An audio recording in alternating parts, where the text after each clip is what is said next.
आपका India TV पर और हमारे इस खास मंच पर जिसका नाम ही शी है। सवाल तो मेरा आपसे ये, बड़ी दिलचस्प जर्नी आपकी रही, कैराना टू लंदन और फिर कैराना टू संसद।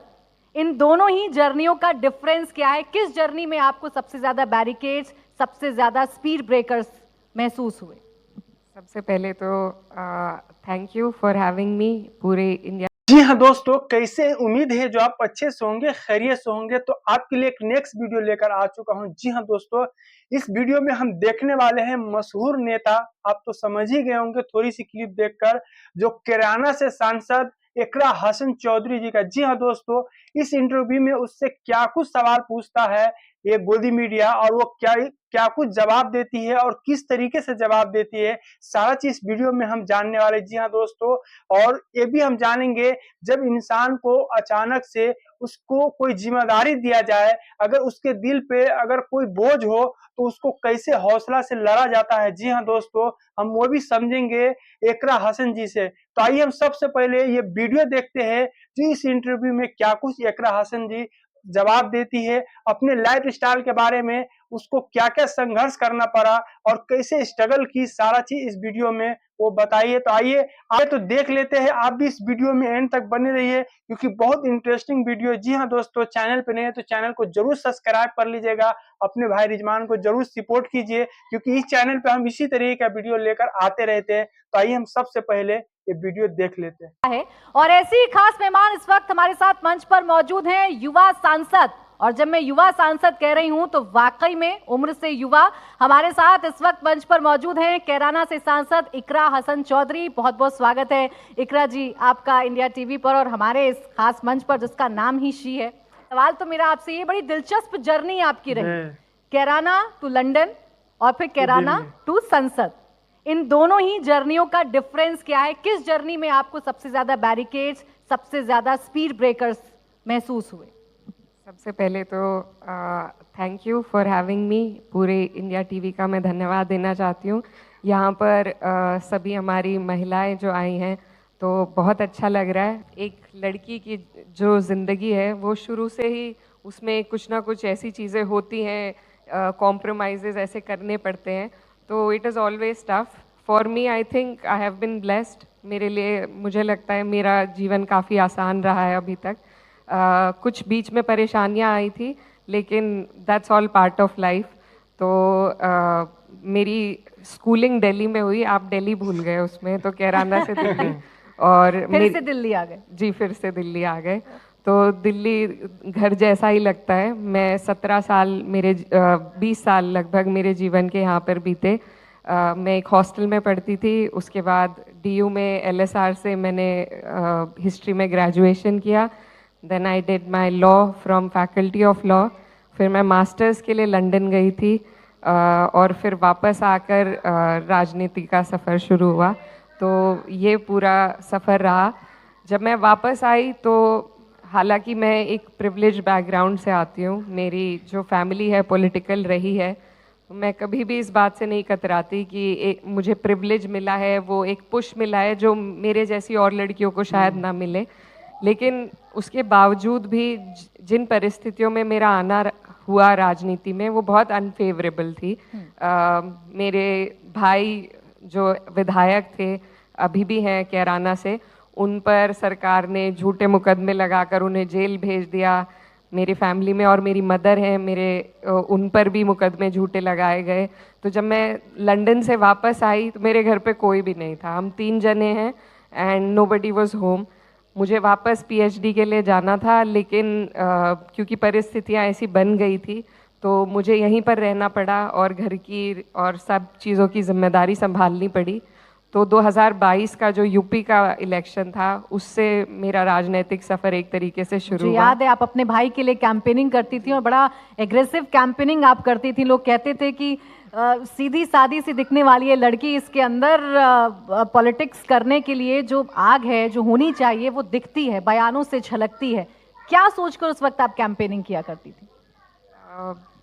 बचपन से ही मेरा हमेशा रुझान हिस्ट्री, पॉलिटिक्स, इन चीज़ों पर रहा है। कभी मुझे नहीं लगता था कि मैं पार्टिसिपेट करूंगी। मैं I am very shy by nature. लेकिन अब नहीं लगता, लेकिन जी अब धीरे धीरे सीख रहे हैं। और जब कोई चीज़ आपके दिल पर छुए, आपको परेशानी हो किसी चीज़ के, दिक्कत आए जब ज़िंदगी में, तो हिम्मत से ही उस चीज़ का सामना किया जाता है। तो मैंने थोड़ी हिम्मत रखी और बाकी लोगों ने और ऊपर वाले ने साथ दिया, तो आज आपके सामने यहाँ बैठने का मौका मिला है। अच्छा, जब आपको पहली बार ये पता चला कि अब सार्वजनिक जीवन में आपको उतरना है, औपचारिक तौर पर उतरना है, आपको टिकट मिलने जा रहा है और जो विरासत है आपके परिवार की अब आपको संभालनी है, अपने कंधों पर ये जिम्मेदारी उठानी है, उस वक्त इकरा हसन को क्या लगा, या कितनी बड़ी चुनौती है, कितने बड़े चैलेंज के तौर पर आपने इसको लिया? चैलेंज तो था ही, साथ में डर भी था, घबराहट भी थी कि मुझे ये यकीन नहीं होता था कि मैं जाऊंगी और मेरे कहने से लोग वोट देने आ जाएंगे। जिस दिन, मैं आपको बताऊं, जिस दिन रिजल्ट आ रहा था और इलेक्शन कमीशन की वेबसाइट पर हम बैठे हुए थे, तो एक एक वोट उसमें काउंट होते हुए आपको दिखता है। तो जब वो काउंट हो रहा था, that was very surreal for me. मुझे नहीं लग रहा था कि 5-5.5 लाख लोग आकर उन्होंने मुझे चुना है। तो वो मेरे लिए बहुत बड़ी बात थी, एक बहुत पर्सनल और सरियल एक्सपीरियंस था। बहुत कुछ गिव अप भी करना पड़ता है पब्लिक लाइफ में, लेकिन ये जो रोल है, मैं इसकी गंभीरता समझती हूँ। ये एक बहुत महत्वपूर्ण रोल है और मुझे यहाँ पर जगह मिली है, तो मेरी कोशिश यही रहेगी कि जिस टेबल पे मुझे एक महिला होने के नाते सीट मिली है, तो मैं वहाँ पर यही कोशिश करूँ कि मेरे जैसी और बहुत सारी महिलाओं के लिए हम वहाँ जगह बना सकें। आप जब पार्लियामेंट में बोलती हैं तो अपने ही नहीं, विरोधी भी आपकी बातों के कायल हो जाते हैं, इतना दमदार इकरा बोलती हैं। इकरा, पॉलिटिकल बात भी आपसे करूं, आपसे पॉलिटिकल मुद्दों पर भी विचार जानूं, लेकिन उससे पहले जिस इलाके से आप आती हैं, खासकर पश्चिमी उत्तर प्रदेश की मैं बात करूं, मैं खुद वहीं से आती हूँ। इतना आसान नहीं होता एक लड़की का कैराना से निकल के दिल्ली में पढ़ाई करना, फिर लंदन जाना, लंदन से वापस आना, पॉलिटिक्स में एंट्री लेना और जीत जाना। इसके बैक में बहुत सारी स्टोरीज चलती हैं, बहुत सारी बातें हैं जो शायद सुनने को मिलती हैं। आप जब कैंपेनिंग पर निकलती हैं या अपनी कॉन्स्टिट्यूएंसी में आप जाती हैं, कुछ ऐसा आपने एक्सपीरियंस किया कभी? बिल्कुल, आप वहीं से हैं, तो वहाँ से निकलकर दिल्ली में या किसी मेट्रोपॉलिटन में या विदेश में तरक्की करना आसान है, लेकिन वापस ये सब अवेयरनेस को लेकर वापस वहाँ जाकर और वहाँ पर बदलाव पैदा करना, वो बहुत मुश्किल है। तो क्योंकि कंजर्वेटिव सोसाइटी है, मेरी कॉन्स्टिट्यूएंसी बहुत रूरल है, समाज पेट्रियार्कल है, तो अभी भी लोगों को बहुत सारी ऐसी रोज़ाना में चीज़ें होती हैं कि एक महिला की से ऑर्डर नहीं ले सकते कुछ लोग जो अधिकारी होते हैं। हमारे यहाँ दिशा की बैठक होती है, उसमें उसकी अध्यक्षता एक सांसद करता है, तो उसमें जो अधिकारी बैठते हैं, आज भी वो मुझसे नज़र मिला के बात नहीं कर सकते, वो मेरे साइड में जो कोई बैठा होगा उनसे बात करेंगे। लेकिन ऐसे एक्सपीरियंसेस होते हैं छोटी जगहों पर ख़ास तौर पे कि कंफर्टेबल नहीं है लोग महिलाओं को पब्लिक स्पेस में देखने के लिए। तो और वही खासकर बाहर से पढ़कर आए हूँ तो एक्सेप्ट करना बड़ा मुश्किल हो जाता है गांव और कस्बे में। ये तो बाहर वाली है, बाहर से पढ़कर आई है, शहर की सोच हम पर थोप रही है। उनके साथ आपको एक फेमिलियरिटी बनानी पड़ती है, उनको ये यकीन दिलाना पड़ता है कि आप उनकी बातों को समझते हैं, उनके मुद्दों को समझते हैं, उनकी परेशानियों को समझते हैं। तो वो एक जर्नी जो है वो बड़ी मुश्किल होती है और मुझे आज भी यकीन नहीं होता कि मैं वो कर पाई हूँ। लेकिन हर जगह की एक यूनिक दिक्कतें होती हैं, हर फील्ड की यूनिक दिक्कतें होती हैं, तो यही चीज़ें हमें बदलनी है, इन्हीं चीज़ों के लिए कोशिश करनी है कि एक परसेप्शन बने, हम हर फील्ड में महिलाओं को देखें। जब हम देखेंगे, क्योंकि जब मैं छोटी थी इंदिरा गांधी जी को हमने देखा था और उनके बारे में सबके तरह तरह के ओपिनियंस हो सकते हैं उनकी पॉलिसीज़ के बारे में, लेकिन एक महिला पहली बार इस देश को लीड कर रही थी, तो वो अपने आप में बहुत सारे लोगों को, मुझ जैसे बहुत सारे लोगों को इंस्पायर कर गई, क्योंकि हमने उन्हें देखा। तो एक विजुअल रिप्रेजेंटेशन भी बेहद ज़रूरी है, हर फील्ड में महिलाएं दिखें तो और महिलाओं को प्रोत्साहन मिलेगा। अच्छा, कहते हैं जब एक लड़की आगे बढ़ती है तो पिता का बहुत बड़ा रोल होता है, उसका हाथ पकड़कर उसके साथ साथ चलने का, और जितनी भी बैक स्टोरीज चल रही हैं वो उसके कानों तक नहीं जाने का। आपके पिता चूंकि खुद राजनीतिक जिंदगी से जुड़े रहे, कितना असर उनका आपकी लाइफ पर है और क्या उनसे आपने सीखा या आज भी आप याद करती हैं उनकी उन बातों को? जी, मैं 14 साल की थी जब उनका देहांत हो गया था और मेरे जीवन में अगर किसी का सबसे बड़ा इन्फ्लुएंस है तो वो मेरे पिता का है, मेरे वालिद का है। और आज भी उन्हीं की जो लेगेसी है और जिस तरीके से वो काम करते थे, उसी को मैं हर रोज़ ये सोचती हूँ जब मेरे सामने कोई मुश्किल आती है कि वो किस तरीके से करते। और आप यकीन नहीं करेंगे, लेकिन 16 साल हो गए हैं मेरे पिताजी को इस दुनिया में ना रहते हुए, और आज भी मुझे उन्हीं हमारे क्षेत्र के जो लोग हैं रोज़ाना उनकी कोई ना कोई किस्से, कोई ना कोई कहानी सुनाते हैं। तो इसीलिए मुझे पॉलिटिक्स अच्छी लगती है, इसीलिए मेरा मन भी किया, क्योंकि उनका प्रेजेंस मुझे फील होता है लोगों की बातों में, और उनको जिस तरीके से लोग याद करते हैं।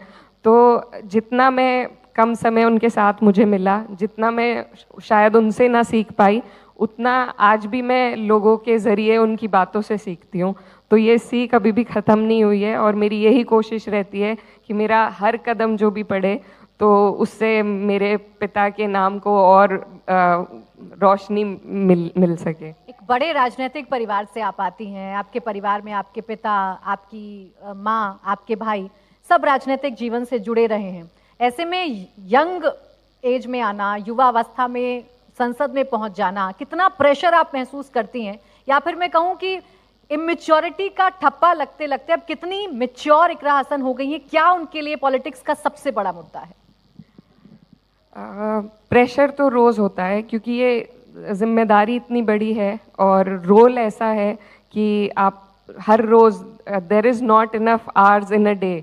जितना काम है एक सांसद के ऊपर, जितना बड़ा क्षेत्र होता है, जितने लोगों की उम्मीदें होती हैं, तो दिन में उतने घंटे ही नहीं हैं। तो उस बात का दबाव रहता है, प्रेशर रहता है, लेकिन साथ में ये भी एक तसल्ली रहती है कि हाँ, रोज़ाना कुछ ना कुछ, एकदम से कोई भी बदलाव नहीं आता है। रोज़ाना हम उठते हैं, मेहनत करते हैं, कोशिश करते हैं मेरे ज़रिए से किसी 2 आदमी के काम हो जाएं, तो वो एक अपने आप में प्रोत्साहन होता है। तो उसी के ज़रिए चलते रहते हैं आगे। अच्छा, पॉलिटिक्स में सबसे ज़्यादा चर्चा महिलाओं की होती है, सबसे ज़्यादा महिलाओं को केंद्र में रख के पॉलिसीज बनाई जाती हैं। महिलाओं के प्रति हो रहे क्राइम को रोकने के लिए कौन सी सरकार कितनी बेहतर है, इसको लेकर पीठ थपथपाई जाती है। लेकिन इन सब के बावजूद क्या महिलाओं की स्थिति सुधरी है? क्या हम उस स्टेज में आ गए हैं एक विकासशील देश के तौर पर कि अब महिलाएं एक अच्छी अवस्था में हैं, या महिलाएं अब ग्रोथ अचीव कर रही हैं? देखिए, बिल्कुल, क्योंकि आज़ादी के बाद से अगर हम देखें तो चीज़ें बहुत बेहतर हुई हैं, लेकिन अभी बहुत कुछ और करना है। अगर हम हर वक्त सिर्फ अपनी पीठ थपथपाते रहेंगे तो उससे जो रास्ता हमें आगे का तय करना है उसमें कहीं ना कहीं बाधा आएगी। तो मुझे लगता है बहुत कुछ हुआ है और बहुत कुछ की ज़रूरत भी है। आज भी हमारी जो महिलाएं हैं उनका जो लेबर फोर्स में जितनी उनकी परसेंटेज होनी चाहिए, मेरे ख्याल से इंडिया में उन चंद देशों में से है जहां बहुत कम है महिलाओं का पार्टिसिपेशन किसी भी एम्प्लॉयमेंट में। साथ ही मेरी जो कॉन्स्टिट्यूएंसी है और पूरे देश में भी यही हालात है कि जो रूरल एरियाज़ हैं वहाँ पर महिलाओं की शिक्षा में महिलाएं पिछड़ गई हैं। ख़ास तौर पर जो हायर स्टडीज़ हैं, उच्च शिक्षा में मेरी खुद की कॉन्स्टिट्यूएंसी में बहुत ज़्यादा ड्रॉप आउट रेट्स हैं। तो जब तक हम शिक्षित नहीं करेंगे लड़कियों को, तब तक आगे नहीं बढ़ पाएंगे। बहुत कुछ हुआ है, महिलाएं बहुत आगे पहुंच गई हैं, लेकिन कुछ जो ये मेट्रोपॉलिटन्स में काफ़ी चेंज हुआ है, लेकिन जो रूरल एरिया है, जब तक हम उन्हें साथ लेकर इस विकास के धागे से जोड़कर नहीं चलेंगे, तो एक जो ओवरऑल हमारा डेवलपमेंट है महिलाओं का, वो हमें देखने को नहीं मिलेगा। इसी डेवलपमेंट के लिए, महिलाओं को आगे लाने के लिए, उनके प्रतिनिधित्व को बढ़ाने के लिए महिला आरक्षण बिल सरकार लेकर आई और कह रही है कि इससे हम महिलाओं के प्रतिनिधित्व को ज़्यादा से ज़्यादा दिखा पाएंगे, महिलाएं ज़्यादा से ज़्यादा अब हमें संसद में नजर आएंगी। ये आपको बेहतर नहीं लगता? बिल्कुल, बहुत अच्छा है, और इसकी ज़रूरत थी बहुत लंबे वक्त से। हमारे देश में आज सिर्फ 14% महिलाएं हैं लोकसभा में, तो इसकी हमें बहुत ज़रूरत है। रवांडा में 61% महिलाओं का पार्टिसिपेशन है पार्लियामेंट में, स्वीडन में है, नॉर्वे में है, कई ऐसे देश हैं जहाँ पर लगभग 50% पहुँच गए हैं। तो इस चीज़ की हमें बहुत ज़रूरत है, लेकिन उसके बावजूद ये महसूस होता है कि अभी 10 साल और महिलाओं को वेट करना है। बिल ज़रूर पास हो गया है, लेकिन उसकी इम्प्लीमेंटेशन के लिए कोई योजना अब तक नहीं बनाई गई है। तो यही सवाल उठता है कि क्या ये सिर्फ एक चुनावी दांव था महिलाओं को वो करने के लिए? क्यों आज भी हमें 10 साल वेट करना पड़ रहा है? क्यों नहीं आज ही ये बिल सरकार लागू करती है? ऐसे बहुत सारे बिल हैं जो सरकार झट ला के एक सेशन में पास हो जाते हैं। क्या महिलाओं का ही मुद्दा ऐसा है कि उन्हें 10 साल और लटकाया जाए? और एक सबसे महत्वपूर्ण इसमें विषय ये भी है कि इसको लिंक कर दिया गया है डीलिमिटेशन से और सेंसस से, कि जब कभी सेंसस होगा, जब कभी डीलिमिटेशन होगी, उसके बाद जो कॉन्स्टिट्यूएंसीज बनेंगी उनको फिर 33% हम महिलाओं को देंगे। लेकिन हम आज चाहते हैं, महिलाएं आज बदलाव चाहती हैं। डीलिमिटेशन कब होगा कोई नहीं जानता है, सेंसस कब होगा ये रोज़ एक मुद्दा सदन में उठता है।